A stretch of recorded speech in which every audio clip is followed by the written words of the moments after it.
2026년 4월 첫째 주 부활주일 아는 공동체 예배에 오신 여러분을 사랑하고 축복합니다. 우리의 삶에서 하나님 한 분만으로 충분하다는 고백을 듣기 원하시는 주님께 우리의 온 마음과 정성을 담아 전심으로 찬양하며 나아가도록 하겠습니다. 예수 사랑합니다. 사랑합니다. 온 마음 다하여 오직 주님 한 분만 간절히 더 원합니다.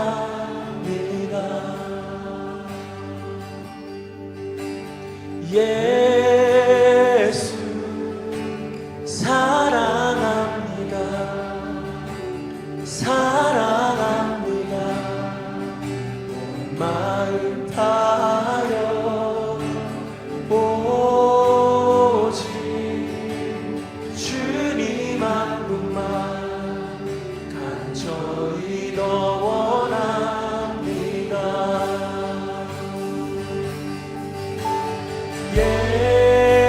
예수 사랑합니다.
아버지 사랑 노래합니다. 아버지 사랑 내가 노래해. 아버지 은혜 아버지 은혜 내가 노래해. 그 사랑 변함없으신 거짓없으신 성실하신 우리를 포기하지 않으시는 주님, 우리 목소리 높여 사랑할 때 꺾지 않으시는 퍼져가는 등불 끄지 않는 그 사랑 변함없으신 거짓없으신 성실하신 그 사랑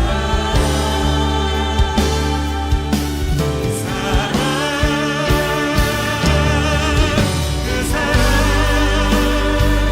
날 위해 죽으신 날 위해 다시 사신 예수 그리스도 예수 그리스도 다시 오실 그 사랑 지금도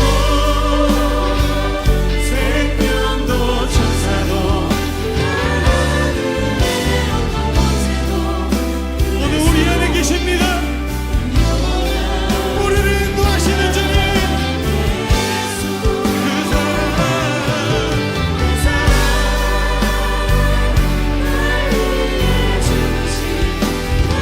날 위해 다시 사신 예수 주님, 그 사랑 안에 우리가 있음을 믿습니다. 생각할 때와 같은 우리를 포기하지 않으시고 성실하게 포기하지 않으신 그 사랑 오늘도 노래하길 원합니다. 그 사랑으로 우리를 인도하여 주시옵소서. 우리 한 번 더 기도하며 나아갑시다. 주님,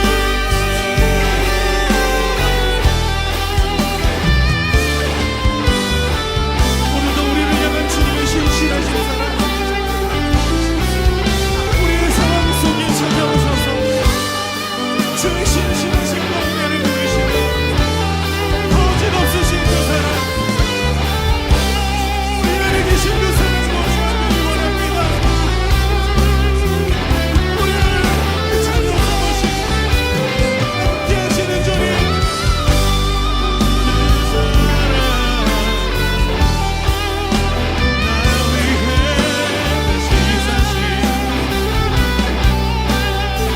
다시 오신 그 사랑, 우리를 인도하시는 주님, 우리를 온전케 하시며 그 사랑으로 새롭게 하심을 믿습니다. 예수 영원한 그 사랑, 그 사랑, 날 위해 죽으신 날 위해 다시 사신 예수 그리스도 다시 오실 그 사랑 생명도 천사도 하늘의 권세도 그수 없는 영원한 그 사랑 예수 영원한 그 사랑 예수 영원한 그 사랑 예수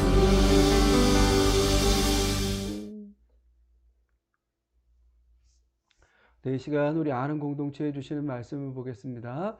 아는 공동체에 주시는 말씀은 창세기 22장 1절로 12절까지 말씀입니다. 이 말씀을 다 같이 보도록 하겠습니다. 제22장.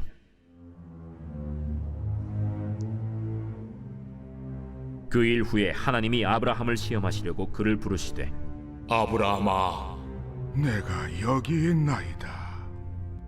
내 아들 네 사랑하는 독자 이삭을 데리고 모리아 땅으로 가서 내가 네게 일러준 한 산 거기서 그를 번제로 드리라. 아브라함이 아침에 일찍이 일어나 나귀의 안장을 지우고 두 종과 그의 아들 이삭을 데리고 번제에 쓸 나무를 쪼개어 가지고 떠나 하나님이 자기에게 일러주신 곳으로 가더니 제3일에 아브라함이 눈을 들어 그곳을 멀리 바라본지라. 이에 아브라함이 종들에게 이르되 너희는 나귀와 함께 여기서 기다리라. 내가 아이와 함께 저기 가서 예배하고 우리가 너희에게로 돌아오리라. 아브라함이 이에 번제나무를 가져다가 그의 아들 이삭에게 지우고 자기는 불과 칼을 손에 들고 두 사람이 동행하더니 이삭이 그 아버지 아브라함에게 말하여 이르되 내 아버지여, 내 아들아, 내가 여기 있노라. 불과 나무는 있거니와 번제할 어린 양은 어디 있나이까? 내 아들아, 번제할 어린 양은 하나님이 자기를 위하여 친히 준비하시리라.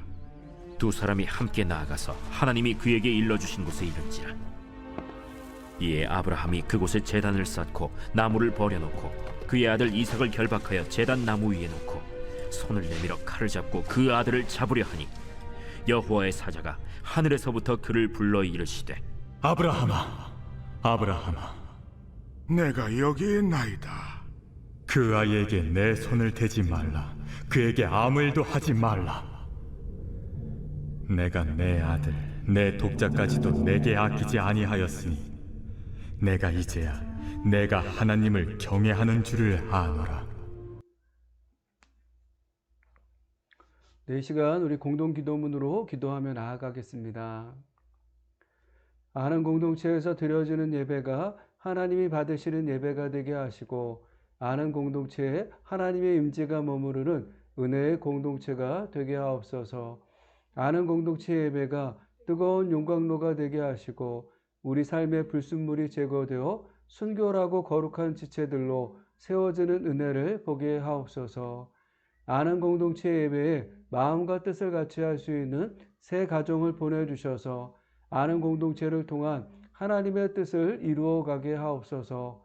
아는 공동체에 전도의 문을 열어주셔서 복음이 선포될 때 예수님을 믿고 구원받는 역사가 일어나게 하옵소서.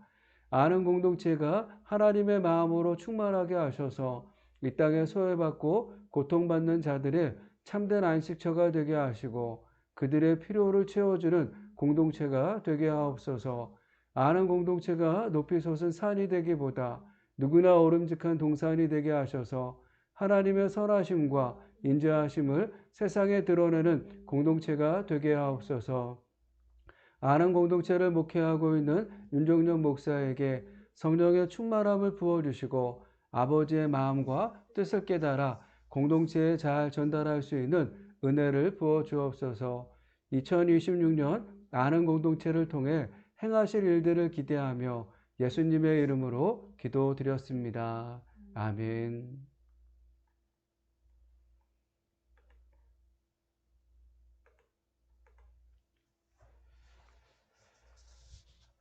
개역 개정 성경에서 시험이라는 단어를 검색해 보면 구약과 신약에 무려 106번이나 나오는 것을 볼 수 있습니다.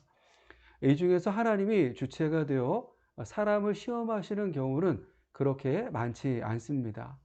왜냐하면 신약 성경에서는 하나님께서 시험하신다는 직접적인 표현보다 믿음의 연단이나 시련이라는 표현을 많이 사용하고 있기 때문입니다. 반면 구약 성경에서는 하나님께서 시험하신다는 직접적인 표현이 약 20여 곳에 나옵니다. 그러면서 여기에 사용된 시험이란 단어의 원어는 나사로 금속을 재련하듯 가치를 증명하거나 훈련시킨다는 뜻이 있습니다. 실제로 이 단어가 사용된 구약의 말씀을 살펴보면 이 뜻을 더 분명하게 알 수 있습니다. 출애굽기 16장 4절의 말씀을 보면 그때 여호와께서 모세에게 이르시되 보라 내가 너희를 위하여 하늘에서 양식을 비같이 내리리니 백성이 나가서 일용할 것을 날마다 거둘 것이라. 이같이 하여 그들이 내 율법을 준행하나 아니하나 내가 시험하리라 라고 하셨는데 여기에 사용된 시험이라는 단어가 원어로 나사입니다. 하나님께서 이 말씀을 하신 이유가 있습니다. 이스라엘 백성들이 이집트에서 나온 지 한 달하고도 15일이 되었습니다. 그들은 신광야에 있었는데 이집트에서 가지고 나온 식량이 다 떨어진 상태였습니다. 눈앞에는 먹을 것이 하나도 없는 척박한 광야만 펼쳐져 있었고 약 200만 명에 달하는 사람들이 굶어 죽을 위기에 처한 심각한 상황까지 간 것입니다. 배고픔이 극에 달하자 백성들은 지도자 모세와 아론을 향해 격렬하게 원망하기 시작합니다. 심지어 그들은 홍해를 가르신 하나님의 능력을 경험했음에도 당장의 배고픔 앞에서 하나님이 자신들을 광야에서 굶겨 죽이려 한다고 오해하며 분노했습니다. 이러한 분노와 원망에 하나님은 즉각적인 심판 대신 하늘 양식, 만나와 메추라기를 주시며 세 가지를 당부하셨고 이것을 가지고 그들을 시험하시기로 한 것입니다. 첫 번째로 하셨던 당부는 매일 먹을 만큼 양식을 거두어 가지고 오라고 하셨습니다. 그러면서 두 번째 하셨던 말씀은 이렇게 거두어 들인 양식을 아침까지 남겨두지 말라는 것이었고 마지막으로 하셨던 말씀은 금요일이 되면 평소보다 갑절을 거두고 안식일에는 쉬라고 하셨습니다. 이러한 당부의 말씀과 함께 하나님은 이 세 가지를 백성들이 잘 지키는지 시험하신 것입니다. 왜 이렇게 하신 것일까요? 그것은 하나님께서 그들의 마음의 중심을 보고 싶으셨던 것입니다. 광야라는 결핍의 상황에서 먹을 것이 생겼을 때 백성들이 하나님이 정하신 가이드라인을 따르는지 보면서 그들의 마음의 중심이 하나님을 신뢰하는지를 보시려고 한 것입니다. 결국 이 시험은 그들의 삶에 하나님 한 분만으로 충분한가라는 질문에 대한 삶의 대답을 듣고 싶으셨던 것입니다. 이처럼 구약 성경에서 시험으로 번역된 나사는 하나님 한 분만으로 충분한가를 테스트할 때 사용됐습니다. 그러면서 놀라운 것은 이러한 뜻을 가진 단어가 처음 나오는 것이 오늘 본문 1절의 말씀이라고 하는 사실입니다. 그 일 후에 하나님이 아브라함을 시험하시려고 그를 부르시되, 여기서 이 시험이라고 할 때 이 시험이라고 하는 단어가 나사입니다. 따라서 하나님은 아브라함에게도 하나님 한 분만으로 충분한가 테스트하고 계신 것입니다. 그렇다면 이러한 테스트는 아브라함에게만 하시는 것일까요? 아닙니다. 하나님은 아브라함뿐 아니라 이스라엘 백성들에게도 테스트하셨기에 오늘 우리도 테스트하십니다. 하나님은 오늘 우리에게도 하나님 한 분만으로 충분한지 물으십니다. 여러분은 이 질문에 어떻게 대답하시겠습니까? 우리가 이 질문에 답하는 방식은 다를 수 있지만 분명한 사실은 오늘 우리는 하나님 한 분만으로 충분함을 삶으로 증명해낼 수 있어야 합니다. 그렇다면 우리는 어떻게 증명해낼 수 있을까요? 오늘 우리 공동체에 주시는 말씀을 통해서 살펴보는 시간을 가지도록 하겠습니다. 우리는 어떠한 상황에서도 말씀의 순종함으로 증명해낼 수 있습니다. 우리 2절과 3절 말씀을 다시 한번 보도록 하겠습니다. 여호와께서 이르시되 내 아들 내 사랑하는 독자 이삭을 데리고 모리아 땅으로 가서 내가 네게 일러준 한 산 거기서 그를 번제로 드리라. 아브라함이 아침에 일찍이 일어나 나귀의 안장을 지우고 두 종과 그의 아들 이삭을 데리고 번제에 쓸 나무를 쪼개어 가지고 떠나 하나님이 자기에게 일러주신 곳으로 가더니, 100세에 낳은 아들 이삭은 아브라함의 눈에 넣어도 아프지 않은 아들이었습니다. 그를 바라보는 아브라함의 눈에는 하트와 꿀이 뚝뚝 떨어졌습니다. 고력의 아이를 키우지만 얼굴에는 웃음이 가득했습니다. 아이가 자라는 모습을 보고만 있어도 그저 행복했습니다. 이렇게 행복한 시간을 보내고 있던 어느 날 하나님은 아브라함에게 찾아오셔서 이삭을 번제로 드리라고 하셨습니다. 하나님은 아브라함이 이삭을 얼마나 사랑하는지 아셨습니다. 그래서 이삭을 번제로 드리라고 하면서 내 아들, 내 사랑하는 독자 이삭이라고 콕 집어서 말씀하셨습니다. 그렇다면 번제가 무엇입니까? 번제는 제물을 잡은 후 전체를 태워서 그 향기를 하나님께 올리는 제사를 말합니다. 우리가 잘 아는 것처럼 번제의 제물로 사용된 것은 잡아서 각을 뜰 수 있는 동물들이었습니다. 그래서 소나 양과 염소, 때로는 비둘기가 제물로 사용되었습니다. 그런데 이번에는 하나님께서 요구하신 제물은 소나 양과 염소가 아닌 아브라함이 사랑하는 아들 이삭이었습니다. 지금 하나님은 사람을 제물로 받고 싶으시다고 하신 것입니다. 여러분은 이러한 말씀을 하시는 하나님이 이해되십니까? 저는 아무리 생각해도 이해가 되지 않습니다. 어떻게 짐승이 아닌 사람을 제물로 바치라고 하실 수 있는지 상식적으로 이해가 되지 않기 때문입니다. 아브라함은 어땠을까요? 그도 이해가 되지 않았을 것입니다. 그런데도 이후 아브라함의 행동을 보면 이 말씀에 즉각적이고 자발적인 순종을 하는 모습을 보게 됩니다. 우리 3절 말씀을 다시 한번 보도록 하겠습니다. 아브라함이 아침에 일찍이 일어나 나귀의 안장을 지우고 두 종과 그의 아들 이삭을 데리고 번제에 쓸 나무를 쪼개어 가지고 떠나 하나님이 자기에게 주신 곳으로 가더니, 하나님께서 아브라함에게 인간적으로 도저히 감당하기 힘든 명령을 내리셨음에도 불구하고 그는 지체하지 않고 아침 일찍 일어났습니다. 보통 사람이라면 괴로움에 밤을 지새우거나 결정을 미뤘을 것입니다. 그러나 아브라함은 날이 밝자마자 행동에 옮긴 것입니다. 그렇다면 그는 아침에 일찍 일어나서 어떤 일을 가장 먼저 했습니까? 그는 나귀의 안장을 지었다고 했습니다. 당시 아브라함은 수많은 종을 거느린 거부였습니다. 보통 나귀의 안장을 지우는 행동은 종들이 하는 허드렛 일이었습니다. 그런데도 아브라함은 이 일을 종들에게 시키지 않고 직접 한 것입니다. 이러한 그의 행동을 보면 아브라함은 하나님으로부터 아들 이삭을 바치라는 이해할 수 없는 명령을 들었음에도 지체하지 않고 스스로 준비했다라고 하는 사실을 알 수 있습니다. 브엘세바에서 하나님께서 말씀하신 모리아 산까지는 3일이나 걸리는 먼 거리입니다. 100세가 넘은 고령의 아브라함이 이 먼 거리를 가기 위해서는 반드시 운송수단이 필요했습니다. 그런데다 제사에 쓸 땔감은 생각보다 부피가 크고 무겁습니다. 나귀는 이 나무와 여정에 필요한 물품들을 나르는 핵심적인 수단이었습니다. 그러면서 아브라함은 이삭을 번제단까지 데려가야 했으므로 이동 중에 이삭이나 본인이 지치지 않도록 타고 갈 수 있도록 나귀를 철저히 준비시킨 것입니다. 심지어 그는 번제에 쓸 나무를 쪼개어 가지고 갔습니다.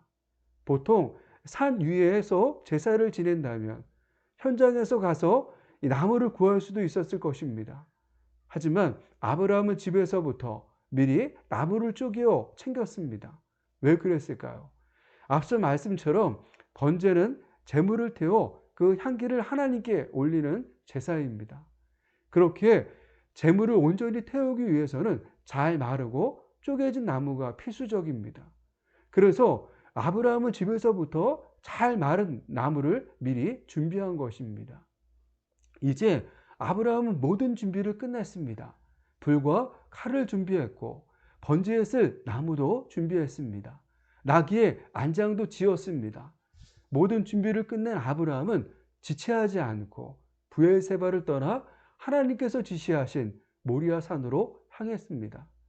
앞에서 말씀드렸던 것처럼 브엘세바에서 모리아 산까지는 약 80km의 거리로 성인 남성이 꼬박 3일을 걸어야 하는 거리입니다. 100세가 넘은 아브라함이 가기에는 힘에 겨운 거리입니다. 그렇다면 생각해 보십시오. 하나님은 왜 3일이나 걸리는 모리아 산에 가서 이삭을 번제로 드리라고 하셨을까요? 분명 브엘세바 근처에도 산은 많았을 텐데 왜 이렇게 먼 거리에 있는 산에 가라고 하셨냐는 것입니다. 저는 3일이라고 하는 숫자에 하나님의 마음이 있다라고 생각합니다. 3일은 사람의 마음이 변하기에 가장 좋은 시간입니다. 우리가 작심 3일이라고 말하되 결심한 마음이 3일이 되면 흔들릴 수 있습니다. 하나님은 사람의 마음을 잘 아셨기에 3일 길에 있는 모리아산에서 번제를 드리라고 하신 것입니다. 그렇다면 아브라함은 어떠한 마음으로 3일 길을 갔을까요? 말씀에는 나오지 않지만 여러 가지 생각과 마음이 아브라함을 괴롭혔을 것입니다. 여러분들도 그렇지 않습니까? 어떤 일을 하려 할 때 여러 생각이 머리를 떠나지 않고 생각에 머물러서 힘들게 하지 않습니까? 아브라함도 그랬을 것입니다. 그런데도 말씀을 보면 아브라함은 여러 가지 생각과 마음에 넘어지지 않고 마음을 잘 붙잡고 모리아산까지 간 것을 볼 수 있습니다. 어떻게 보면 아브라함은 이 3일의 시험을 잘 이긴 것입니다. 이제 더 중요한 순간이 남았습니다. 산에 올라 이삭을 번제로 드리는 일입니다. 두 종과 나귀는 산 아래에 두고 아브라함과 이삭은 산에 오릅니다. 이때 다시 한번 아브라함에게 위기가 찾아옵니다. 이삭이 번제에 쓸 어린 양은 어디에 있는지 물은 것입니다. 이때 아브라함은 당황하지 않고 믿음으로 고백합니다. 번제할 어린 양은 하나님이 친히 준비하셨다. 이러한 믿음의 고백과 함께 약속의 장소에 도착한 아브라함은 이삭을 번제단에 눕힌 후 칼을 들어 가슴을 찌르려고 했습니다. 이때 어떤 일이 일어났습니까? 천사가 하늘에서부터 다급하게 아브라함을 불렀습니다. 그리고는 했던 말이 12절 말씀입니다. 사자가 이르시되 그 아이에게 내 손을 대지 말라. 그에게 아무 일도 하지 말라. 내가 내 아들 독자까지도 내게 아끼지 아니하였으니 내가 이제야 내가 하나님을 경외하는 줄을 아노라. 사랑하는 여러분, 중병에 걸린 환자가 의사에게 처방전을 받았다라고 생각해 보십시오. 의사는 이 약은 반드시 식후 30분에 하루 3번 물과 함께 드셔야 합니다 라고 신신당부했습니다. 그런데 환자가 자기 생각에는 약이 너무 독한 것 같아, 혹은 한 번에 많이 먹으면 빨리 낫겠지라며 자기 마음대로 복용법을 바꾼다면 어떻게 될까요? 약은 치명적인 독이 될 수 있습니다. 아브라함에게 주신 하나님의 명령은 우리가 보기에는 독한 약처럼 이해되지 않는 명령이었습니다. 하지만 아브라함은 왜 굳이 이삭입니까? 왜 굳이 모리아산입니까? 라고 따지지 않았습니다. 순종은 하나님의 처방전이 내 상식과 맞지 않을 때도 그분이 최고의 의사이심을 믿고 그대로 행하는 것입니다. 아브라함은 내 판단을 내려놓고 하나님의 가이드라인을 따름으로 하나님 한 분만으로 충분하다라고 하는 사실을 증명해 낸 것입니다. 놀랍게도 아브라함뿐 아니라 성경에는 순종의 모습으로 자신의 신앙을 증명한 이야기가 많이 있습니다. 누가복음 5장을 보면 베드로의 순종이 그러했습니다. 평생 바다에서 잔뼈가 굵은 어부 베드로가 목수인 예수님의 명령에 즉각적이고 자발적인 순종함으로 예수님의 제자가 된 것입니다. 당시 베드로는 밤이 새도록 그물을 내렸으나 한 마리도 잡지 못해 지쳐있던 상태였습니다. 밤샘 조업을 마치고 그물을 싣고 있었기에 몸도 마음도 천근만근이었습니다. 이때 예수님은 베드로에게 다가오셨고 깊은 데로 가서 그물을 내리라고 하셨습니다. 물고기를 잡는 전문가였던 베드로에게 이 말씀은 상식을 벗어나는 말씀이었습니다. 왜냐하면 갈릴리 호수는 낮이 되면 물고기들이 깊은 곳으로 숨어서 잡기가 매우 어려웠기 때문입니다. 그런데도 베드로는 예수님의 말씀을 듣고 어떻게 했습니까? 씻고 있던 그물을 챙겨서 다시 깊은 데로 갔고 말씀에 의지해서 그물을 던졌습니다. 사실 베드로가 그물을 씻고 있었다라고 하는 것은 베드로에게 오늘 장사는 끝났다라고 하는 뜻이었습니다. 그렇게 다시 그물을 내리게 되면 이후 그물을 또 손질해야 하는 번거로움이 그에게 있었습니다. 그런데도 베드로는 이 귀찮음과 피로를 무릅쓰고 즉각적으로 다시 배를 띄운 것입니다. 이처럼 순종은 기분이 좋을 때만 하는 것이 아닌 가장 힘들 때에도 의지적으로 하는 것입니다. 그렇다면 베드로가 순종하며 그물을 내렸을 때 어떤 일이 일어났을까요? 우리가 잘 아는 것처럼 베드로는 그물이 찢어지도록 많은 물고기를 잡을 수 있었습니다. 물고기를 많이 잡은 일도 놀랍기만 한데 더 놀라운 일이 그에게 일어났습니다. 그것은 베드로가 이 물고기를 보자 자신이 얼마나 큰 죄인인지를 알게 된 것입니다. 베드로는 기적 자체보다 자신의 상식을 뛰어넘는 권능 앞에서 자신이 얼마나 보잘것없고 의심 많은 존재였는지를 깨닫게 된 것입니다. 그래서 항구에 도착하자 예수님께 무릎을 꿇고 주여 나를 떠나소서 나는 죄인이로소이다 라고 고백합니다. 이 고백과 함께 그는 예수님의 제자가 되어 사람을 낚는 어부가 된 것입니다. 여호수아서 6장에 나오는 여리고성을 무너뜨린 이야기도 생각해 보십시오. 가나안 정복의 첫 관문인 여리고성을 무너뜨릴 때 견고한 성을 앞두고 하나님은 공성태를 만들거나 성벽을 타 넘으라고 하지 않으셨습니다. 오히려 상식적으로 이해가 되지 않은 매일 성 주변을 한 바퀴씩 돌고 마지막 날엔 7번 돈 후 큰 소리로 외치라고 하셨습니다. 이러한 명령은 군사적으로 보면 적에게 자신들의 위치와 규모를 노출하는 아주 위험하고 비효율적인 행동이었습니다. 그런데도 여호수아와 이스라엘 백성들은 어떻게 했습니까? 그들은 이 명령에 어떠한 토도 달지 않았습니다.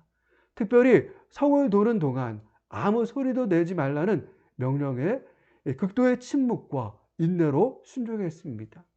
이러한 순종을 보인 결과 그들에게 어떠한 일이 일어났습니까? 마지막 외침과 함께 성벽이 무너져 내리는 놀라운 하나님의 일하심을 보았습니다. 이처럼 성경에는 이해되지 않는 말씀에도 즉각적이고 자발적인 순종함으로 신앙을 증명한 이야기가 많이 있습니다. 그렇다면 그들은 어떻게 즉각적이고 자발적으로 순종할 수 있었을까요? 그들은 모두 나의 이해보다 하나님의 말씀을 우선했기 때문에 순종할 수 있었습니다. 우리는 흔히 상황이 이해되고 결과가 예측될 때만 순종하려고 합니다. 하지만 하나님이 우리에게 요구하시는 순종은 내 생각을 뛰어넘는 신뢰의 고백이라는 사실을 우리는 기억해야 합니다. 하나님은 지금 우리에게도 물으십니다. 너는 나 하나로 충분하냐? 이러한 질문에 대한 대답은 화려한 말에 있지 않습니다. 이해되지 않아도 묵묵히 나귀의 안장을 지우는 결단에 있습니다. 피곤하고 지친 몸을 이끌고 다시 그물을 내리는 의지에 있습니다. 성벽이 무너지지 않을 것 같은 불안함 속에서도 침묵하며 걷는 인내에 있습니다. 우리가 나의 상식과 자존심을 내려놓고 말씀에 순종할 때 하나님은 비로소 우리는 하나님 한 분만으로 충분합니다라는 사실을 삶으로 증명해낼 수 있는 것입니다. 그렇다면 우리 아는 공동체도 이러한 순종의 삶을 통해 신앙을 증명해내는 공동체가 되기를 소망합니다. 사랑하는 여러분, 말씀을 마무리하도록 하겠습니다. 우리는 살면서 참 많은 시험을 만납니다. 건강이 나빠지기도 하고 돈 문제로 잠을 설치기도 하고 믿었던 사람에게 상처를 받기도 합니다. 그럴 때마다 우리는 하나님께 묻습니다. 하나님, 왜 저에게 이런 힘든 일을 주시나요? 그런데 오늘 성경은 우리에게 아주 중요한 사실 하나를 알려줍니다. 하나님이 우리를 시험하시는 진짜 이유는 그물 뜨거운 불 속에 넣어 불순물을 빼내듯 우리 마음속에 하나님보다 더 사랑하는 것이 섞여 있는지 아는지를 확인해 보고 싶으신 것입니다. 하나님은 아브라함에게 이렇게 물으셨습니다. 아브라함아, 아들 이삭이 없어도 나 하나만으로 너는 행복할 수 있겠니? 아브라함은 억지로 순종한 것이 아닙니다. 100세에 아들을 주신 하나님을 믿었기에 그 아들을 가져가신다 해도 하나님은 여전히 선하신 분임을 믿었습니다. 그래서 이해가 되지 않은 상황 속에서도 묵묵히 산을 올랐고 결국 내가 나를 정말 사랑하는구나 라는 하나님의 인정을 받았습니다. 여러분, 오늘 우리 마음속에도 저마다 이삭이 있지 않습니까? 이것만큼은 절대 안 돼요. 이게 없으면 난 큰일 나요. 라고 외치며 꽉 쥐고 있는 그것 말입니다. 하지만 우리는 꼭 기억해야 할 사실이 하나 있습니다. 우리가 하나님을 위해 소중한 것을 내려놓을 때 하나님은 그것을 빼앗아 가시는 분이 아니라 더 좋은 여호와 일의 은혜로 채워주시는 분이라는 사실입니다. 이번 한 주간 여러분의 삶의 자리에서 이렇게 한번 고백해 보셨으면 좋겠습니다. 주님, 상황은 여전히 어렵지만 주님 한 분만 계시면 저는 충분합니다. 내 생각과 달라도 내 계획이 틀어져도 괜찮습니다. 나보다 나를 더 잘 아시는 하나님이 우리와 함께 계시기 때문입니다. 입술로만 믿습니다 하는 것이 아니라 작은 일 하나라도 하나님 말씀대로 실천해보는 진짜 순종의 한 주가 되시기를 바랍니다. 여러분의 그 작은 순종의 발걸음을 통해 하나님이 예비하신 놀라운 축복이 여러분의 가정과 삶에 가득하기를 주님의 이름으로 축복합니다.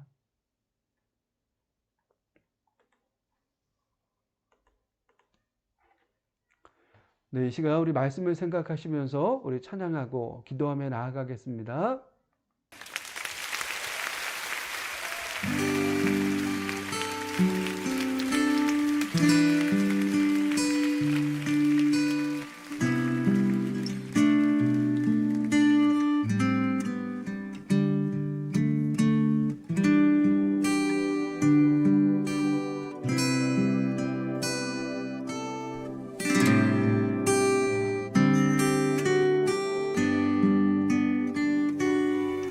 내가 주인 삼은 모든 것 내려놓고 내 주 되신 주 앞에 나가 내가 사랑했던 모든 것 내려놓고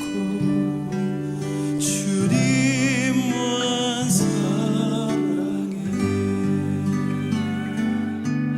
내가 주인 삼은 모든 것 내려놓고 내 주 대신 주 앞에 나가 내가 사랑했던 모든 것 내려놓고 주님만 사랑해. 주 사랑 거친 풍랑에도 깊은 바다처럼 나를 잠잠케 해. 주 사랑 내 영혼의 반석 그 사랑 위에 서리.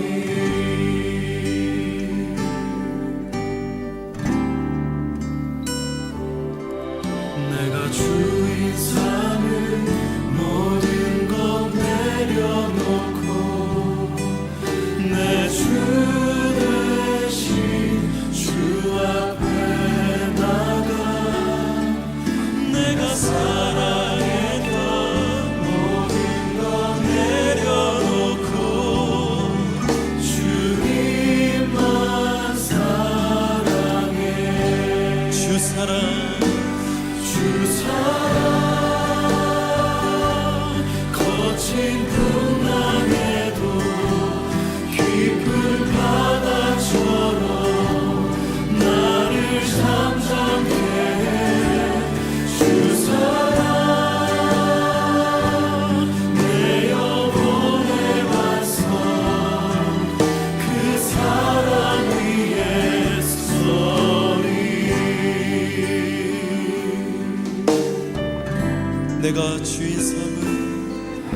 내가 주인 삼은 모든 것 내려놓고 내 주 대신 주 앞에 나가 내가 사랑했던 모든 것 내려놓고 주님만 사랑해.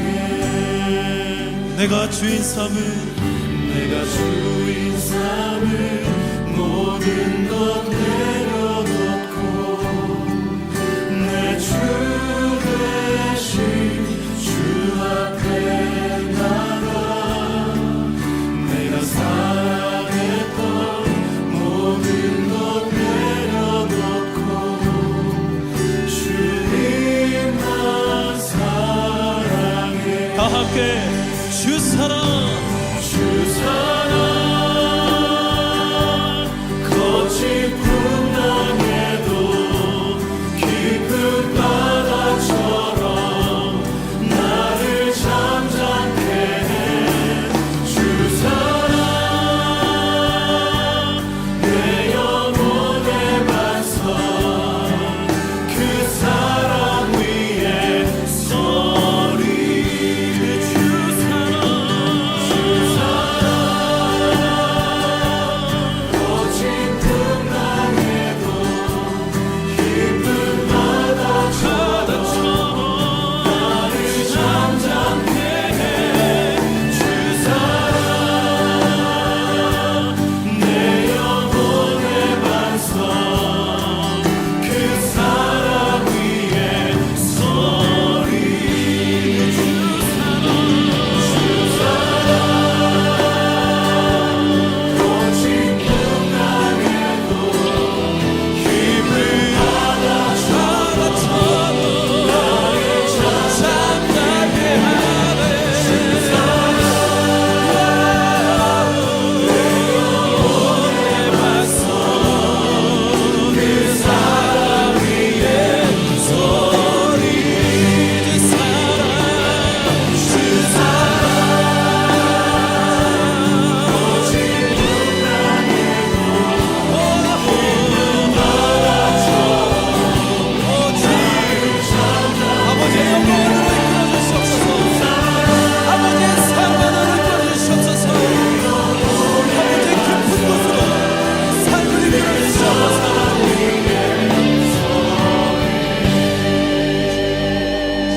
주 사랑 거친 풍랑에도 깊은 바다처럼 나를 잠잠케 해. 주 사랑 내 영혼의 반석 그 사랑 위에 서리.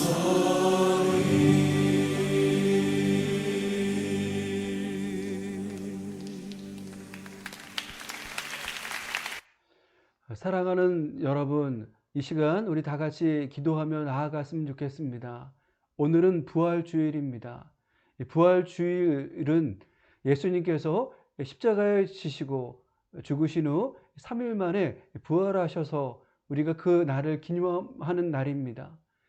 이 부활주일은 어떻게 보면 이 고난이라고 하는 순종을 예수님께서 보이셨기에 이 부활을 맞이할 수 있으셨던 것입니다. 오늘 우리의 삶도 마찬가지인 줄 믿습니다. 우리가 주님 앞에 믿음의 순종을 하고 나아갈 때 그 끝에 하나님께서 예비하신 은혜의 복이 우리에게 임하는 줄 믿습니다. 하나님, 우리 아는 공동체가 정말 믿음으로 신실하게 주님의 말씀 앞에 순종하며 달려가게 도와주시고 그 끝에서 하나님 인정받는 믿음의 신앙이 될 수 있도록 인도해 주시옵소서. 우리 믿음으로 고백하며 나아가겠습니다. 주님 감사합니다.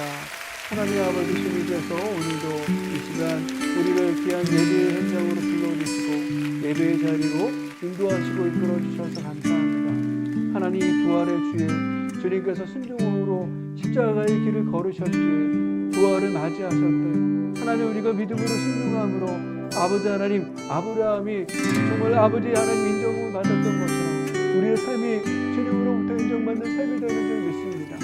하나님 오늘도 우리를 시험하셔서 우리의 신앙을 증명하기 원하시고 우리의 신앙을 아버지 하나님 주님께서 가르치시기를 원하시는 믿습니다. 하나님 그 말씀답게 믿음으로 순종하며 나아갑니다.